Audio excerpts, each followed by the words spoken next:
Terre de France, un parfum au service de notre pays. En vente sur la boutique de TV Liberté.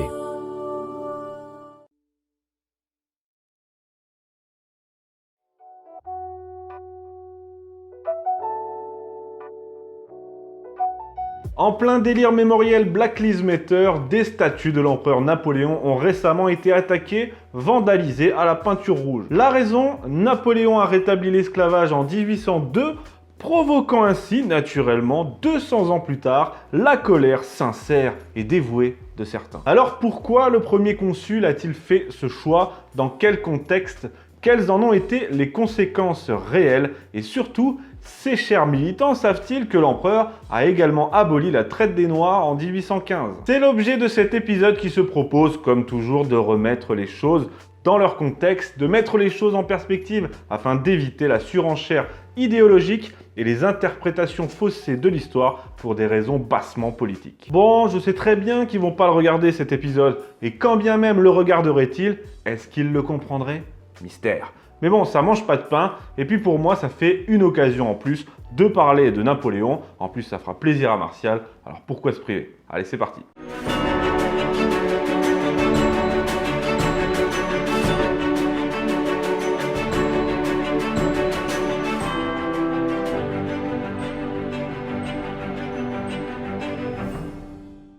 Alors bon, on va procéder en 3 parties. 1. Le rétablissement de l'esclavage par le premier consul Bonaparte en 1802. 2. L'abolition de la traite des Noirs par le même Napoléon en 1815. Et 3. Ce qu'il faut penser de tout ça. Donc pour commencer, parlons du rétablissement de l'esclavage par Bonaparte en 1802. Vous savez que la Convention, donc la République, l'avait aboli par le décret de Pluviose 8 ans plus tôt. Mais déjà là, il faut s'arrêter sur quelque chose. Cette mesure d'abolition de l'esclavage par la République n'a pas eu d'effet partout. Elle a certes bien été appliquée, enfin plus ou moins, en Guadeloupe et à Saint-Domingue, mais elle n'a pas été appliquée par exemple en Martinique, à La Réunion ou à l'île Maurice. La Martinique était alors occupée par les Anglais qui ont laissé les exploitants continuer leurs activités esclavagistes, pour leur profit bien sûr. Et pour ce qui est de la Guadeloupe et de l'île Maurice, c'est tout simplement les planteurs qui se sont opposés à ce décret et donc ne l'ont pas appliqué. Et même à Saint-Domingue, où l'esclavage est théoriquement aboli, les esclaves sont devenus des travailleurs forcés, ce qui ne change pas grand-chose au fond à leurs conditions. Donc voilà le topo quand Bonaparte accède au pouvoir en 1789. Au départ, il ne change rien, c'est le statu quo, et d'ailleurs ces questions sont loin, très loin de ses préoccupations du moment. Sauf qu'en 1802, la donne change. Pour la première fois depuis la Révolution, la France est en paix avec l'Europe, particulièrement avec l'Angleterre qui, avec le traité d'Amiens, a rendu la Martinique à la France. Il est donc question à ce moment-là, vu que les guerres ont cessé, de s'intéresser aux colonies pour relancer leur activité. Alors que faire? À ce moment-là, Bonaparte n'a pas vraiment d'avis sur la question, je l'ai dit, c'est loin de ses préoccupations et même de ses centres d'intérêt.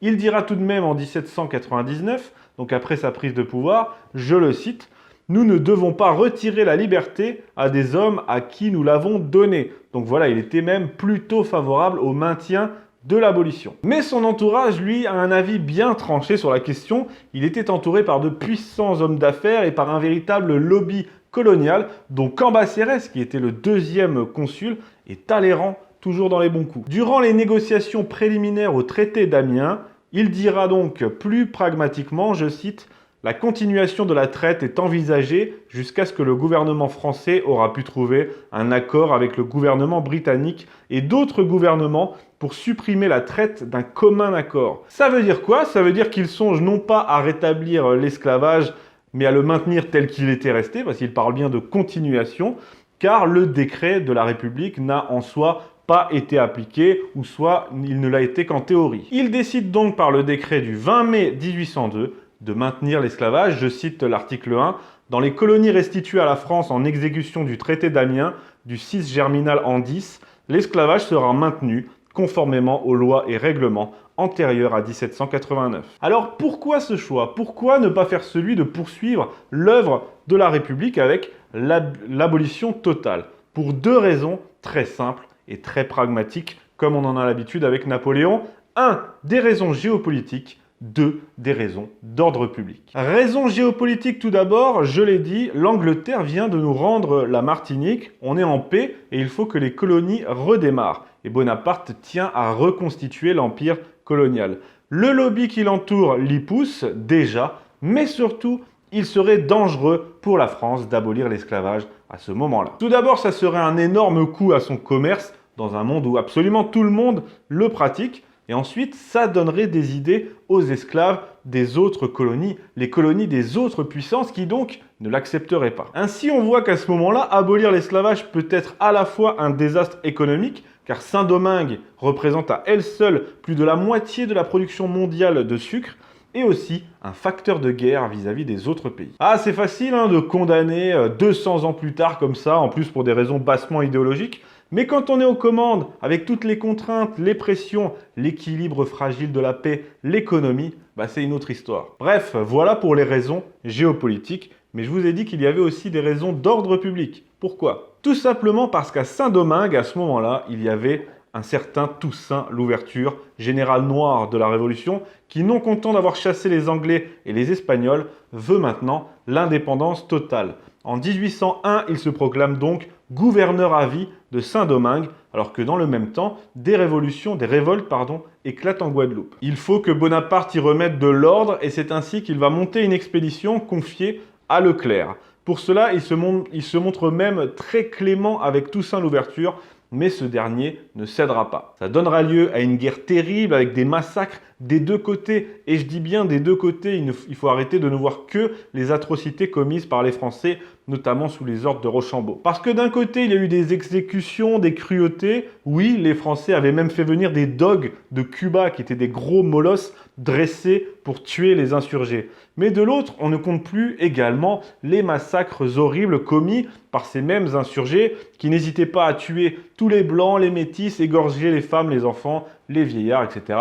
Bref, cette expédition sera un échec, la fièvre jaune ayant fait des ravages dans les rangs français. Saint-Domingue proclamera donc son indépendance et le premier acte de Dessalines, leur chef, sera de faire exécuter tous les blancs, les métis aussi, et de continuer l'esclavage sous un autre nom avec le travail agricole forcé. Ça passe mieux, c'est sûr. Donc voilà, grande défaite qui aboutira à l'indépendance et ne changera rien en soi. Le travail forcé continuera et à la fin de l'Empire, les Anglais nous prendront toutes nos îles et ils pratiqueront l'esclavage sans sourciller. Même pas un petit poil de sourcil, rien du tout. On a aussi parlé du fait que Bonaparte était hypocrite entre son décret qui parle de maintenir uniquement l'esclavage dans les colonies restituées à la France et les ordres secrets qu'il donnait à Leclerc pour Saint-Domingue.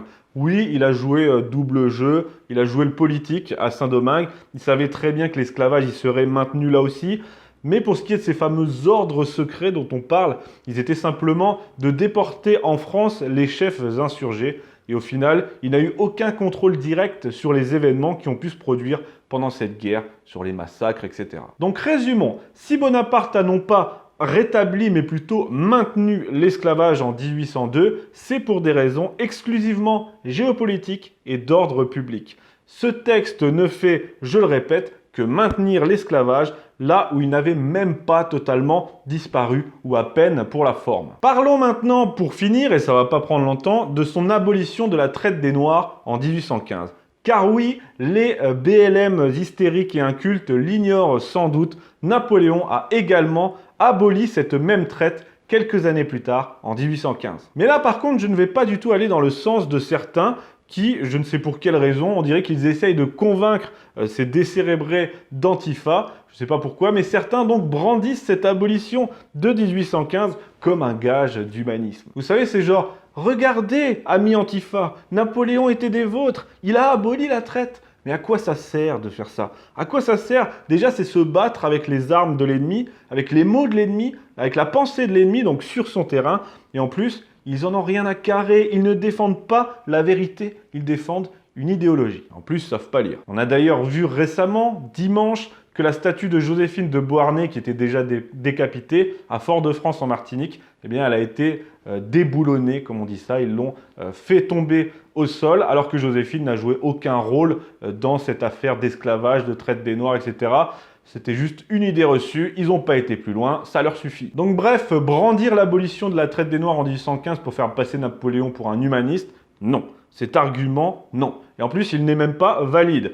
Oui, en 1815, Napoléon a aboli la traite des Noirs. Ça, c'est un fait. C'est le décret du 29 mars 1815. Mais à aucun moment, comme le rétablissement en 1802, il n'est question d'une quelconque volonté humaniste. La première fois, c'était pour des raisons géopolitiques et d'ordre public. Eh bien, cette fois, c'est pour des raisons exclusivement politiques. Je rappelle qu'on est sous les 100 jours, que Napoléon revient de l'île d'Elbe et qu'il s'apprête à subir une nouvelle coalition dans un pays divisé où c'est un joyeux bordel. Et en plus, pour faire face à la première restauration, au retour de Louis XVIII, eh bien Napoléon est revenu en libéral. C'est ce qu'on a appelé l'Empire libéral pendant les 100 jours. Il a fait plein de promesses révolutionnaires qu'il va devoir tenir. On lui a imposé une charte, une assemblée, bref, c'est un contexte particulier. Il est question, face à la coalition des monarchies européennes, de passer pour un empereur ouvert, républicain, libérateur des peuples. À aucun moment, Napoléon ne fait ça par compassion ou humanisme. Mais oui, il va bien l'abolir, mais ça ne servira pas à grand chose, puisque dès le retour du gros Louis XVIII, tous les actes de l'usurpateur devant être annulés, eh bien on va passer ça à la trappe. Puis ça l'arrangeait bien. Louis XVIII va en faire de même en 1818 en abolissant la traite,